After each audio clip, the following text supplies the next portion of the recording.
Welcome back to Sunday Nation. In his remarkable work of artistry, Charles Miller, known to many as Charles Miller, the longtime artist teacher, writes, "In my work, I deconstruct the psychology of subliminal suggestion, fairy tales, nursery rhymes, and religion that make up our culture, having explored a diverse range of subjects such as the civil rights movement, the World Cup, soccer, blues, and world history."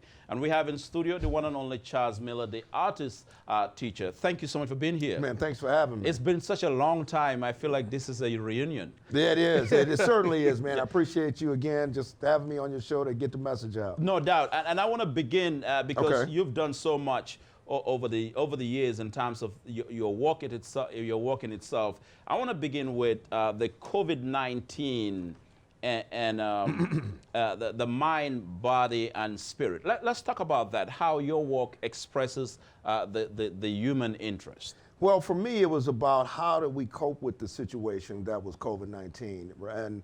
And so for me, it was always about mind, body, and spirit in any type of situation, just growing up. But that in particular was real important. Considering that the fact that it was a health issue. Right. So, and then it just started dealing with some of the different ways that people dealt with coping through taking walks, walking their dogs, being more playful, getting out and maybe following their passion. So I wanted to express some of that through the art. Right. What's been the reaction? Because a lot of people watch what you do. Well, the reaction has been super positive. It's been motivating. I've had people tell me that just from seeing some of the posts on Facebook that it helped them get through some things. Unfortunately, we didn't get a lot of people to come. We had an opening, but there wasn't a lot of, because everything was shut down. The show didn't get a lot of viewership. But no, the reaction has been very positive. So over the years, you've explored issues like the civil rights movement, blues, and world history. Yes. Reflect on some of that, though. I mean, some of those explorations, which are the ones that you feel stood out most in your body of work as an artist and a teacher? For me, it's world history. World history. Because I was fortunate enough to study at one of the top 10 arts colleges in the country. And we had to have art history all 5 years of my studying. The art history book probably was about this thick. There was this much section on Native American, Oceanic, Pacific, African, and Polynesian art, all in probably 10 chapters. On Roman history, on all this. So I just knew there was a lot more. So over the years, and thank God for the internet, I've been able to do a lot of tremendous research. And as you know, they've digitized a lot of libraries, a lot of people don't realize, and you can go and really dig. And so that's been and so during the COVID, obviously a lot of people did a lot of research and was able to soul search and those kind of things. So I was able to really delve in, but I've always been a history buff. My mother always kept National Geographics and nature magazines and things. And it's just important for me because especially since most of us we don't know who we are. That's true. That's true. And I mean, that's been at the center of your work. But I feel like perhaps for emerging artists, right, how important is the nexus between history and earth and being able to convey that message to succeeding generations? Well, obviously, it's very important. What they say, if you don't know the past, you're doomed to repeat it. And I think also another famous quote was that good artists borrow, great artists steal, because there's nothing new under the sun, right? And so a lot of times, especially now. I'm just thinking about the Van Gogh exhibit at the DIA.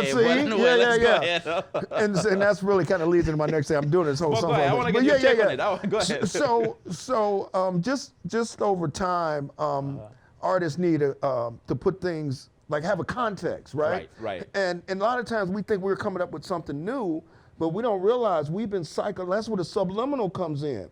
But you probably seen a TV commercial 10 years ago or some comedy show. You've been influenced culturally on such a level that you have no idea. I mean, they say right now a kid, from the time they wake up in the morning to the time they go to sleep, see over like 2,000 or 3,000 advertisements and so on and so forth. So so it's important to reference history to put things in context. Right. And the other thing, though, that I feel, Chazz, that perhaps isn't talked about much is that artists themselves are messengers, if you will. Yes, very much so. Can you talk about that? I mean, there's a message you're always trying to convey. Do you feel that you're always reaching that audience? Well, a picture's worth 1,000 words. Yes. You know, no, you're not always reaching that audience, Yeah. but given that the message is clear and concise, it touches the soul. And this is a lot of times sometimes people say, man, I don't know what it is about your work. But I've always been wanted to have a deeper spiritual connection to the viewer. Right. So even if you don't know what the subject is, it's just something about the aesthetic of it that draws you in. And so, yeah, it's very important. And then he who controls the image controls the mind. Advertisers, big companies have been knowing this for thousands of years. I feel like that's you can do an exhibit on that. He who controls the image controls the mind. Yeah. That's very profound. Pepsi or Coke? Pepsi or Coke, right? I mean, the Super Bowl coming up. You hear how much the money is for the advertisement per minute this time? Yeah. He who controls the image controls the mind. You're going to have 50-something million viewers. Everybody wants to get in front of that audience. So this is Black History, Chazz. Yeah. So let's take it to Black History, because as you're speaking, I'm thinking the most photographed black man in the 19th century was Frederick Douglass. I didn't know that. Yes, they said the importance of photography, that he ensured, he made sure, I mean, his photos conveyed an image, and it shows the power of photography. Very much so. Very much so. And especially then when you didn't have any other options, you know. Right, exactly. And so that was very powerful. Yeah. I mean, as you know, Native Americans didn't want to be photographed when they were first encountering photographers, because of the fact they felt like their soul would be taken by the image being captured. So for a long time, they wouldn't even let them photograph them. So you did the exhibit on the works on President Barack Obama. I want to talk about that because you also write here, I use bold brush strokes, bright color and traditional painting techniques I loved as a child. I still love graphic technology, and I play with artificial intelligence, imagery programs, solar power technology, and quirky commercial paint media. You say artificial intelligence, I'm now thinking about Silicon Valley and AI. But anyway, talk about just the Obama presentation you did and how important you see that in this entire sphere of your work. Well, I mean,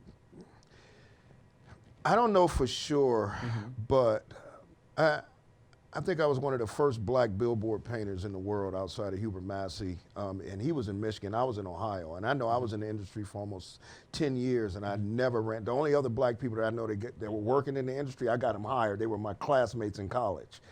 And I reached the highest level in that profession. I mean, I worked in Chicago, Kentucky. I was so good, they were shipping me around the country in the Midwest to paint big billboards, right?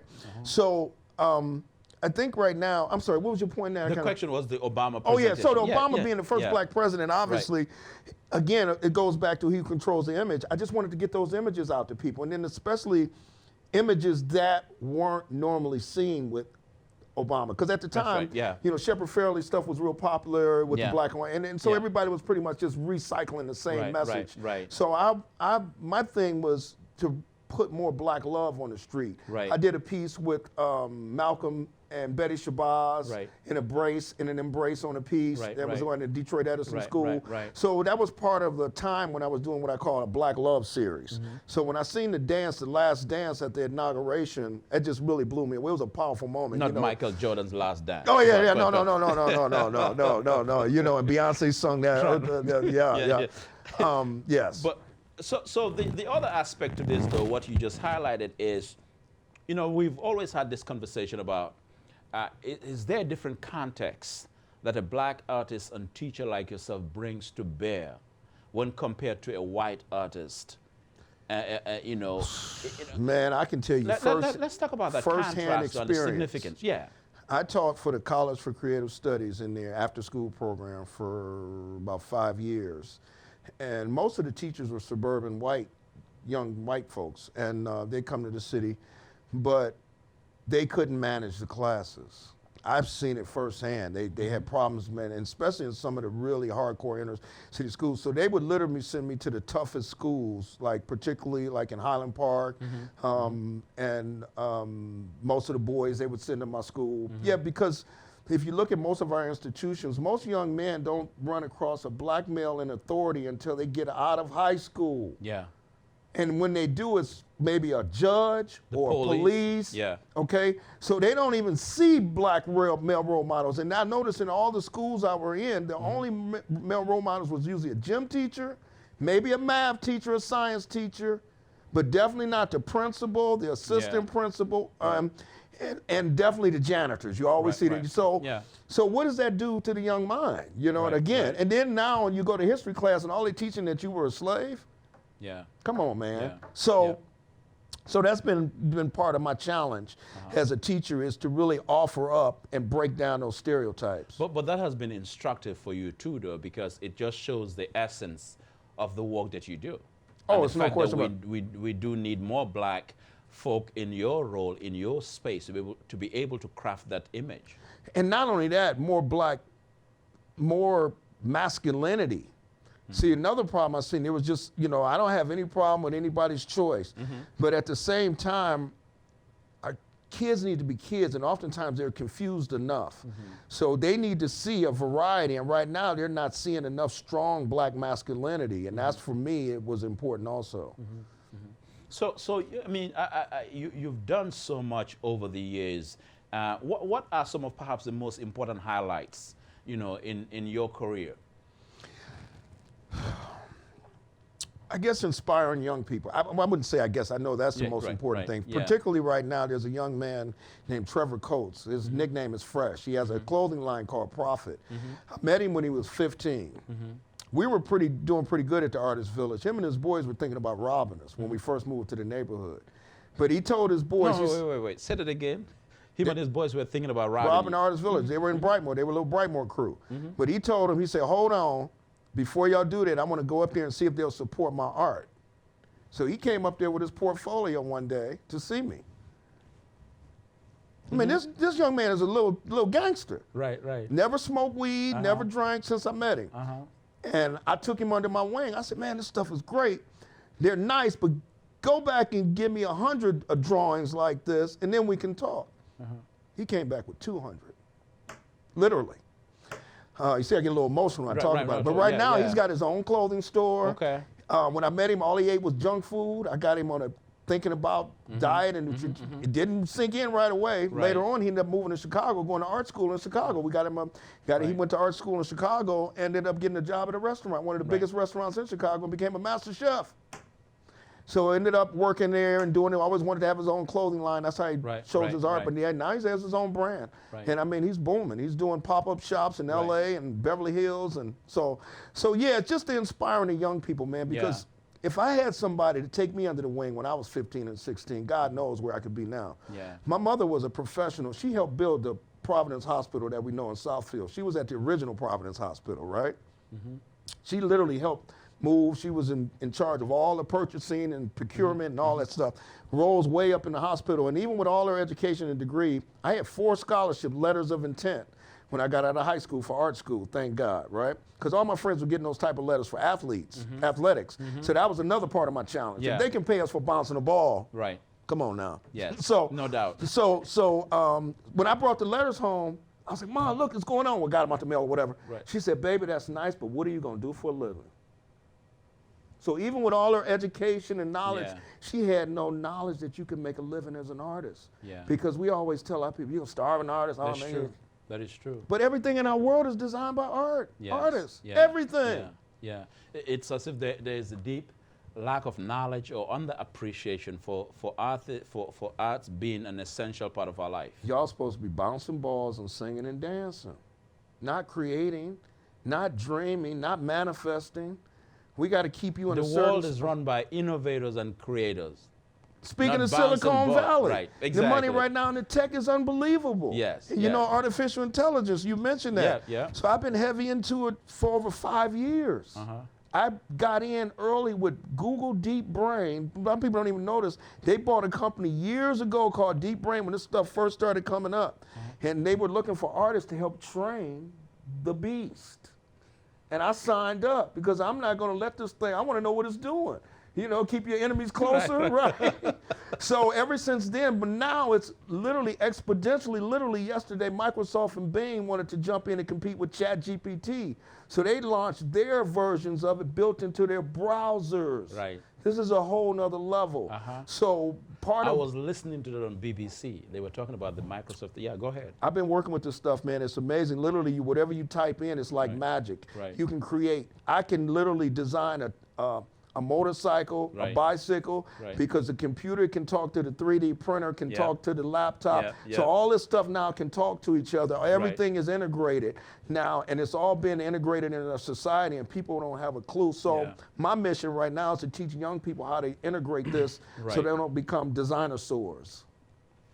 That's a good way to put it. But you know, before we go, I have to ask you about the Artist Village. It has been not only a workplace, you know, your sanctuary, but it has also been a depository of important art and history. again, an incubator for youth. Right. Well, right now, Artist Village is still going strong, thank God, and we've been really blessed and fortunate to expand the community.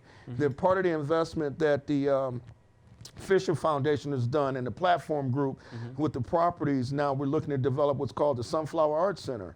So we have a building now that's 11,000 square feet on each floor that's been totally gutted. We got a new roof on it.